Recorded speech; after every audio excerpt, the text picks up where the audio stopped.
Hello, and welcome to the Otaku Clubhouse. And this is Sink or Swim. What is Sink or Swim? Well, it's where we discuss anime, video games, movies, and just about whatever media catches our eye. Then give our first impressions of them. From top to bottom, we give our ratings of a swim, a tread, a float, a drowning, and at worst, a sink. Comments are always welcome, and of course, we're waiting to hear what you have to say too. Let's get into it. Alright guys, today we're going to bring you another Sink or Swim. This time, it's going to be scrambled eggs with a side of bacon. I can't remember the name, I just know it has something to do with eggs. I believe it is called Wonder Egg Priority. Wonder Egg Priority. You guys are just fucking nerds, I swear to God. Anyway, it looks pretty. It's a pretty show. It was done by Cloverworks. Cloverworks, who have worked on Promised Neverland and Bunny Senpai. Yeah. So, this anime seems to be another one of those dream sequence style, the protagonist is in a Wonderland, Alice in Wonderland type situation. She runs around, we're introduced to her in a big dumb yellow jacket, and the first trait we see of her is that she has heterochromia. And we actually, we pointed out, it's heterochromia, she must be the protagonist, right? Turns out that the protagonist, her name is Ai Oto, or just Ai, is, she was bullied for her heterochromia, and she is a shut-in, a hikimori. She was relentlessly bullied, and we get into that with her experience in the dream world, which is like a reflection of her psyche. She's given an egg by a piece of toilet paper and a talking bug, and it tells her to hatch the egg. She does, and out comes another little girl who's I don't know. I don't know if I don't know why that's just so funny to me. And the plot of the first episode is her going around in this dream version of, I guess, her high school, which is a reflection of her psyche, as I said before, and we're coupled between that action and flashbacks establishing why she is the way she is. Yeah, I think who mentioned it earlier, Hawkeiser. It's a beautiful anime. The fact that this is running in the same season with Jobless Reincarnation, this should show anybody who usually has a problem with the way animes look nowadays that animes can still look great.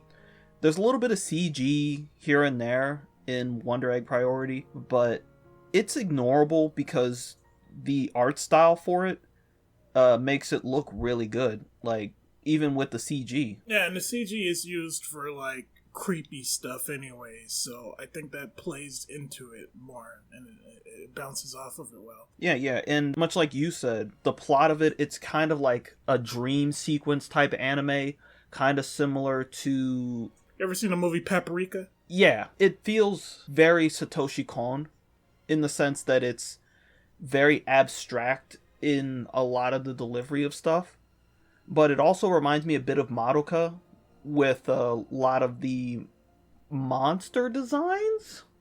Yeah, so in case you didn't know, this isn't just some weird existential deep dive psychological. It's also elements of horror. So the moment in this anime where you were oh shit, it's when she's going through her high school and she sees some girls and then they turn around and you just get the creepy fucking censored eye effect on their faces, and then you're yeah, this is this ain't gonna be good. It is very much like Paranoia Agent. Everyone who's watched Paranoia Agent remembers a lot of the very trippy visuals and stuff that would be used, especially how it would make just regular people creepy and kind of uncomfortable to look at.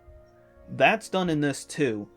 The character designs for this aren't anything that Satoshi Kon did, where Satoshi Kon would always do things that were very realistic looking. This still has a strong anime look to it, but just certain things in this, much like what Gato had mentioned, the bars over people's eyes and the little monsters that are hopping around, it's just things that just don't look right. I think another thing is, like, the main character is very colorful. She's bright, like her design and her animation. But the little NPC and also her friend who hatched from the egg, I don't know if she got a name. I don't remember. Yeah, Kurumi Saijo. She got a name. Yeah, the egg girl's name was Kurumi Saijo. But yeah, the thing with Ai and Kurumi is that they're really bright, colorful, and animated, and like the NPC, like the creepy girls, are like desaturated. If you know, like I went back and watched them, they're like definitely a more muted color palette than the protagonist in Kurumi. And another thing is that the way that they move is also different. Like they're slightly different animated. I guess that's on purpose. Like they're creepy walking. Especially the bitch with the two hatchets. So. Yeah. And it's just like with Madoka, where things are given such exaggerated colors, like huge reds and blues and yellows, so that it stands out in what would normally be just a regular hallway. But then you see these huge splotches of red coming down the hallway, or these monsters and stuff like that. Especially near the end where Ai pulls out whatever the hell her... Yes, it looks like a Keyblade right now from what we were seeing. But yes. She pulls that out and the explosion of colors it looks incredible. And it's clearly meant to be like her overcoming this huge moment in her life. Let's talk about Ai a little bit more, because I feel like initially I was just expecting her to be your typical kind of socially awkward hikikorimori, I don't want to go outside, I'm very quiet type character, but she's wackier in a way. She's a fucking weirdo. So there's a lot of weird stuff that happens just in general in this series. Like a lot of the interactions between the characters, specifically the interactions between her and her friend before her friend, dies. Yeah, I referenced took a swanton off. I referenced it, but she has flashbacks to, why she became a shut-in, and it's because she was relentlessly bullied at school. In a surprisingly realistic and grounded take on Japanese culture, actually a person with heterochromia would be fucking made fun of because you're weird. You're not standard like us. Jesus Christ.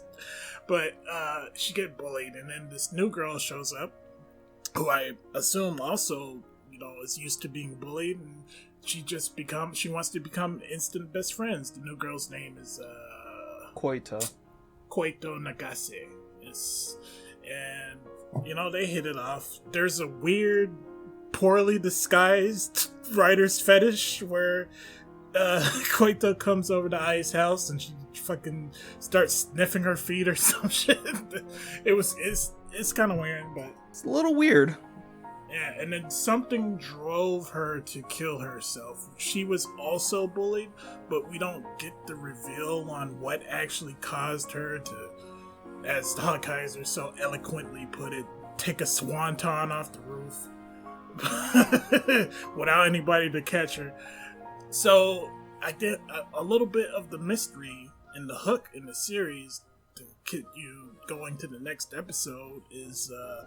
it turns out that in this dream world, Ai is like some kind of hero or protagonist. Well, she is the protagonist. She's some kind of hero who helps people with their problems, and presumably they're all dead people.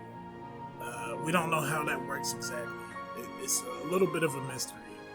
But she fucking convinces herself that, if I do this, will my friend come back to life? So, we all know how this is gonna turn out. Yeah, like I keep mentioning it, but I'm really getting strong like Madoka vibes from this. Like it's going to lead. This isn't going to lead into a good place for Ai. This is probably going to be one of those things where you thought you were helping, but it actually was hurting kind of situation. Oh, and particularly not because they establish a rule pretty early on in the episode where, oh, don't worry, in this dream you can't be hurt. But then when she wakes up from the dream, she's actually, like, she has a stab wound. So you get hurt in the dream, you get hurt in real life. So. Yeah, very, very Yuki Yuna in that sense. We'll see how this goes. I'm gonna imagine she's gonna lose an eyeball or something. Yeah, possibly. And then she wouldn't be heterochromic anymore. All I can say is, for anybody who's watching this, be prepared for the hard shift. There's very clearly going to be the hard 90-degree turn where everything goes from being like kind of happy and joyous to somebody getting cleaved in half. Yeah, hard pivot. Or somebody just... Or the more that gets revealed about her past, the worse that her mental state is going to be. Oh, she pushed her friend off. Doing cocaine. Alright. What are you guys saying? Man, this shit is boring, bro. I don't like it. I'm gonna be real with you, bro. I thought that shit was corny. So, the main character just annoyed me the entire time. I just like, bro, what the fuck is wrong with you? Put your fucking banana jacket, and coat rack, hang that shit up, bro. She gotta show off her scrawny legs. I'm not interested in the story, really. The animation is the only thing that was like, wow, special, cool to me. I'm gonna say that shit is a fucking sink, bro. And it's not even like a dramatic sink. It's like somebody who was shot and killed and they're in the fucking water, like sinking to the bottom, but they're not like sinking like a rock. You serious? Oh, well, I thought it was an easy swim. Like, this pretty easy. Like, even if I'm not like particularly, surprised or anything, because this is treading familiar material. Like, we all know dream animes are nothing new, and we all know that, like, cute girl subversion, bad things happen to her. That genre isn't new, but I think there's nothing wrong with it. And in fact, I'm looking forward to watching more of it. So I give it a swim. I'm gonna echo just about everything that Gato said there. I'm giving it a swim. I feel like even if plot-wise it doesn't immediately reach out and grab you, the animation, the incredible backgrounds, like I said, it's up there with Jobless Reincarnation in terms of just having beautiful backgrounds. I'd actually say that, no, I'd still say Jobless Reincarnation edges it out in terms of having great backgrounds, but it's some of the best ones I've ever seen. And I'm interested in seeing what happens, so definitely a swim. Somebody else did. I've been doing these the last... I'm always the one that says, see you in the next one. Come on, bro. Well, I guess see you guys in the next one.